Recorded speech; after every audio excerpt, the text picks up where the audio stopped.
हमारे साथ PCB division के 3 टॉपर्स यानी टॉप 3 बैठे हुए हैं। इसके पहले मैं आपको एक बात और बताना चाहता हूं कि कॉमर्स डिवीजन से हमारा जो टॉपर है उसका परसेंटेज 97.4 है और पीसीएम डिवीजन में जो टॉपर है उसका परसेंटेज 94.6 है। फिलहाल हम पीसीबी के टॉपर्स के साथ बैठे हुए हैं, श्रेष्ठा, श्रेया और अदिति। मैम मैं आपसे रिक्वेस्ट करूंगा प्लीज एक बार इन तीनों का चेहरा दिखा दीजिए। हाय बोलो तीनों लोग। सबसे पहले मैं तुम तीनों को कॉन्ग्रेचुलेशन बोलना चाहता हूँ इंटायर फास्ट टीम की तरफ से, ठीक है। पहला प्रश्न तुमसे कि भी तुम फर्स्ट हो, तुमने फिजिक्स, केमिस्ट्री और बायोलॉजी को किस तरीके से एकदम मतलब इक्वल टाइम दे करके, मैं देख रहा था तुम्हारा स्कोर कि लगभग स्कोर आसपास ही है तीनों, तो कैसे तुमने उसको मैनेज किया कि तीनों हो जाए और अच्छे परसेंटेज तीनों आ जाए? फिजिक्स एंड बायो के लिए जो मैं क्लासेस लेती हूँ उसी में रेगुलरली फोकस करके क्लास में एंड देन घर पे क्वेश्चन सॉल्व करके मैंने जितना भी स्कोर किया है thanks to that.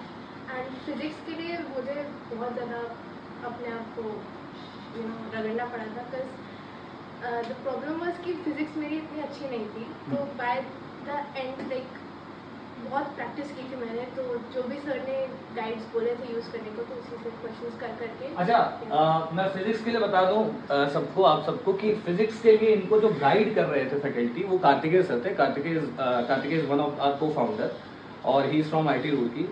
So Kartikeya sir इनको फिजिक्स के लिए गाइड कर रहे थे, केमिस्ट्री के लिए परितोष सर आपको गाइड कर रहे थे एंड बायोलॉजी के लिए तरुण सर, है ना। ये तीनों ही फैकल्टी आज अपने कमिटमेंट्स की वजह से यहाँ पे अवेलेबल नहीं है, क्लासेस इनकी है। बट जैसा कि ये बच्ची बता रही है, जैसा कि आमतौर पे हम लोग मतलब ये सोचते हैं कि जैसे बायोलॉजी का बच्चा है तो फिजिक्स में कुछ प्रॉब्लम होगी उसको, कुछ ऐसा ही शायद श्रेष्ठा के साथ भी हो रहा था कि इसको फिजिक्स में एक्चुअली बड़ा इशू आ रहा था। आइए मैं जानता हूँ सबसे पहले श्रेया से। श्रेया बेटा आप बताइए, फिजिक्स में क्या आपको भी इशू आ रहा था या आपके लिए सब कुछ बैलेंस चल रहा था एकदम बढ़िया? ऐसा मतलब एक्चुअली तो बैलेंसिंग का ही पूरा गेम।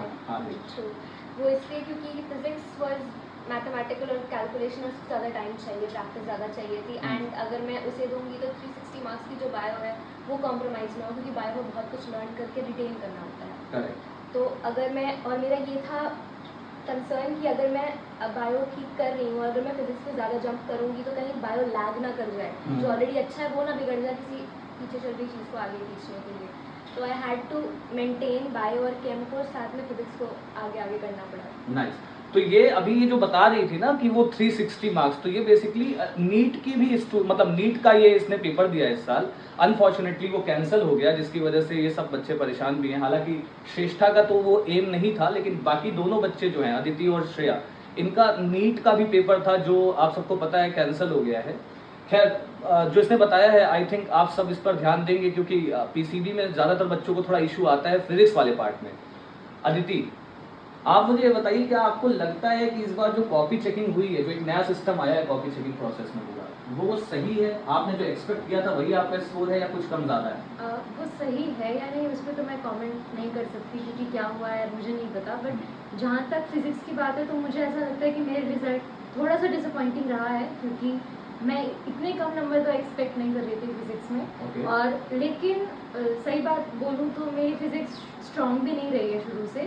केमिस्ट्री और बायो मेरी चलती रहती थी, मतलब हाई लो चलती रहती थी, बट फिजिक्स हमेशा मेरा अप डाउन होता रहता था। स्कूल के एग्जाम्स में भी होता था और कोचिंग के एग्जाम्स में भी होता था, तो फिजिक्स में बहुत मेहनत करी थी मैंने। तो थोड़ा सा रिजल्ट मुझे डिसअपॉइंटिंग लगा है, बट ठीक है सब। चलो खैर जो भी है, मतलब देखो ऐसा मैं मानता हूँ कि अगर इस बच्ची ने 92.4%, इसने 92% और उसने 89% स्कोर किया है तो ये अपने आप में बहुत बड़ी बात है, क्योंकि ये सारे बच्चे ना सिर्फ बोर्ड बल्कि उसके साथ साथ एक कॉम्पिटिटिव एग्जाम की भी प्रिपरेशन कर रहे थे, जैसे नीट का, उसके साथ साथ ही इसको बायोटेक के लिए कॉलेजेस के लिए प्रिपेयर करना था। तो उस हिसाब से मैं देखूँ तो ये बहुत ही बेहतरीन रिजल्ट है। हालांकि मैं पूरे फास्ट की अगर बताऊँ तो पूरे फास्ट का ही रिजल्ट बहुत अच्छा आया है, लेकिन मैं पर्सनली इस वर्टिकल के लिए ये वीडियो बना रहा हूँ क्योंकि मुझे ऐसा लगता है कि आप इस तरह के बच्चों के साथ जब बात करते हो तो जो आगे आप देख रहे हो, जैसे आप फॉर एग्जांपल हमें देख रहे होगे, तो आपको भी ये पता चलेगा कि एक्चुअली पीसीबी पर्टिकुलरली लेने के बाद आपको किस सब्जेक्ट में सबसे ज़्यादा फोकस करना चाहिए।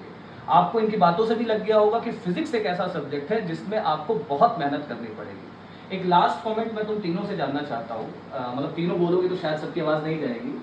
आप फास्ट का एज अ कोचिंग इंस्टीट्यूट क्या रोल मानते हो? सबसे पहले आप बताओ।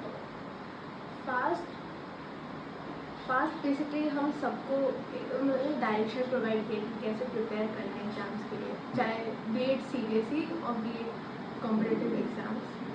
सो उसमें बहुत सारे फैकल्टीज ने आपका पूरा सपोर्ट किया है यहाँ पे, ठीक है। आप बताइए श्रेया, फास्ट का रोल क्या है आपकी लाइफ में 11th-12th में?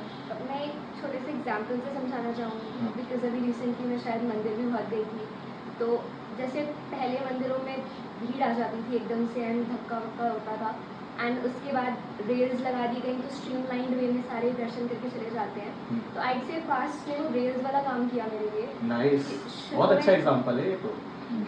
थैंक यू, कहीं कहीं मैं भी इसको यूज करूँगा।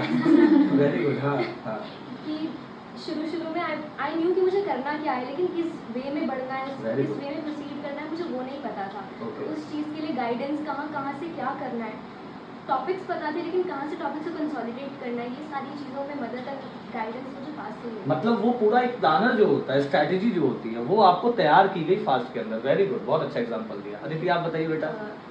सर फास्ट तो एक्चुअली मैं सही बताऊँ तो एक्चुअल प्रिपरेशन में फास्ट ने ही मेरी हेल्प करी है, और कोचिंग तो मतलब सारे बच्चों को पढ़ाते हैं तो वो तो नॉर्मल है, बट फास्ट एक्चुअली मुझे ऐसा लगता है कि पर्सनल पुश और पर्सनल मोटिवेशन में काफ़ी हेल्प किया है। एक बच्चे के पीछे लग के बहुत मोटिवेट करते हैं, और कभी अगर डाउन चला जाता है तो उससे बात भी करते हैं।